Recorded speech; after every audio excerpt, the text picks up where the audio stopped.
Եթե հիշում եք, երեք Մոսկվայում, իհարկե մեկ այդ մասին ավելի մանրամասն խոսենք, Պուտինի հետ խոսակցության ժամանակ սա նշեց, որ Հայաստանում չեն կարող լինել մարդիկ, որոնք ռուսական ազնագիր ունեն, չեն կարող։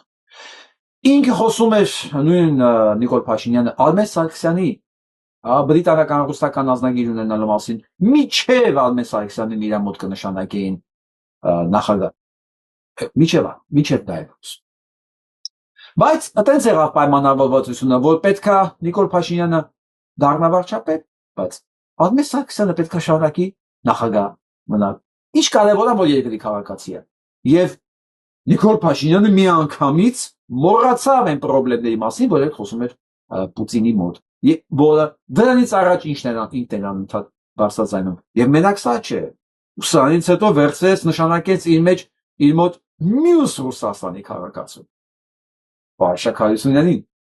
Այն էլ ոչ ավել ոչ պակաս պաշտպանության նախարար։ Հետո դեսպան։ Հա, բայց երեք Մոսկվայում ասում է չի կարող Ռուսաստանի քաղաքացին Հայաստանում քվեարկել։ Կամ պաշտոնում ունենալ, չի կարող։ Դե մոռացավ ասել, որ բացառություն, հա, շատ կոնկրետ գործակալների։ Ես չգիտեմ, ինքը ինչ էր մտածում այդ ասելուց առաջ, կամ ինքը որքանով է վստահ իր վրա, որ ինքը կարող է Պուտինին ասի ոչ, ու դա փորձի հիմնավորել, ու եթե մենք այն վարչապետը ունենայինք, որ Պուտինին կարողանար ասել ոչ, հա։ Լինելու է, բայց դա Նիկոլ Փաշինյանը չի, որովհետև Նիկոլ Փաշինյանը ոտքից գլուխ կախված է Պուտինից եւ ոչ միայն Պուտինից, հա։ Իրան թվում է Թրամփն է իրան պահելու, Ալիևը Էրդողանն է իրան պահելու։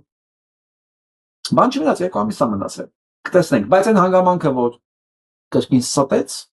եւ խնդրեմ Ռուսաստանի քաղաքացիները ոչ միայն քվեարկել են, այլ զբաղեցել են պաշտպանության նախարարության եւ Ռուսաստանում դեսպանի պաշտոններ եւ նախագահի պաշտոններ։ Տեսեք, Մոսկվայում նվաստանալուց հետո Փաշինյան Նիկոլի ինչ ասեմ, վերակենդանացումը Հայաստանում։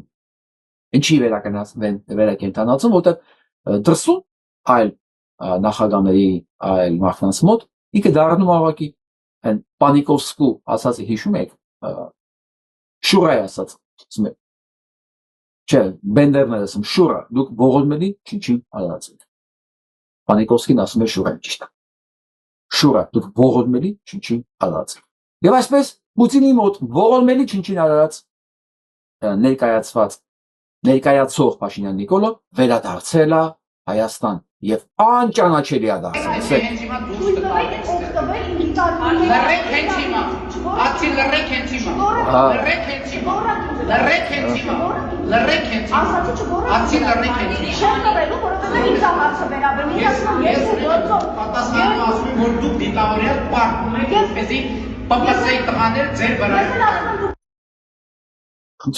Սա Հայաստանի Հանրապետության վարչապետն է։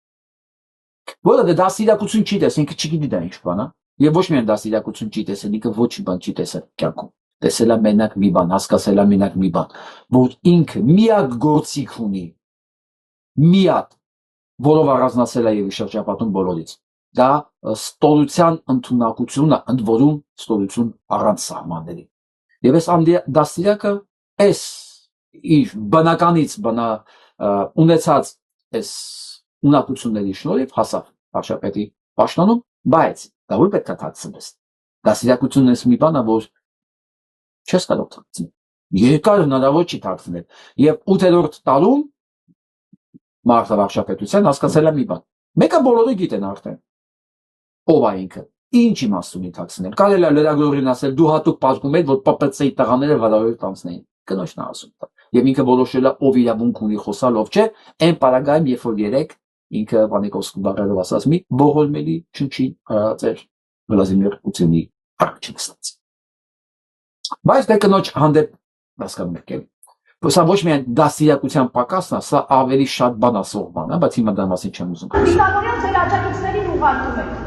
որպեսզի հարբած աջակիցների, որոնք մայրաթորի բակում երեզմաններ են տնորում, որ ինձ հարված են, որ տեսախցիկների առաջ հարված են եւ պատասխանատվության չենթարկվում են։ Ձեր պատասխանից պարտացա, որ դուք եք ասում անել։ Թող ուրեմն վերագրել Վարգելի։ Ուրեմն ասում եմ, որ դուք դիտավորյալ պարտում եք գետնին, որպեսզի ՊՊՑ աշխատանք 18 թվականին դուք եք պարկում, որպեսզի ավտոբուսները ձեր վրայով անցնեն։ Ինչ լավ էր։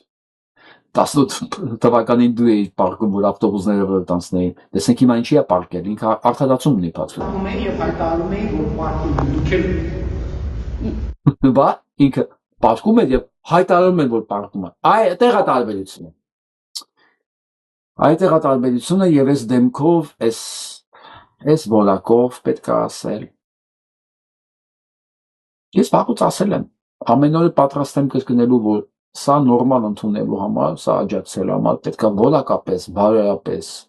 հոգեբանորեն դու լինես նույն մակարդակի վրա, նույն որակների մեջ, նույն հաճախականության մեջ։ Ու վաղուց ասել եմ,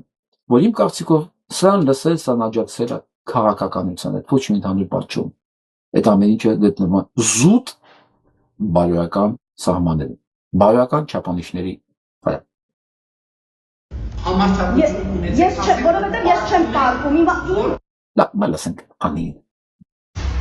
Բարև ձեզ հարգելի հետևորդներ, քանի որ շատ զանգեր եւ նամակներ եմ ստանում, միանգամից ասեմ, որ լավ եմ։ Ինչ վերաբերում է Նիկոլ Փաշինյանի հետ ճեպազրույցի ընթացքում Փաշինյանի խոսույթին, ինձ վիրավորելու փորձերին, ապա նշեմ, որ սա ինձ համար նորություն չէր, առաջին անգամ չէր, որ Փաշինյանը փորձում էր այսպիսի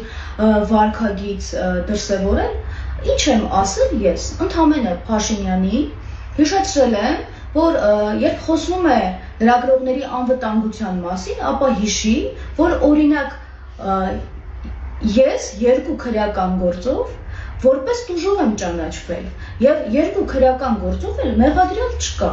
Պարզ տեսանյութերում քիչ առաջ էլ հրապարակեցի, նորից հրապարակեցի։ Պարզ տեսանյութերում երևում է, թե ովքեր են ինձ հարվածել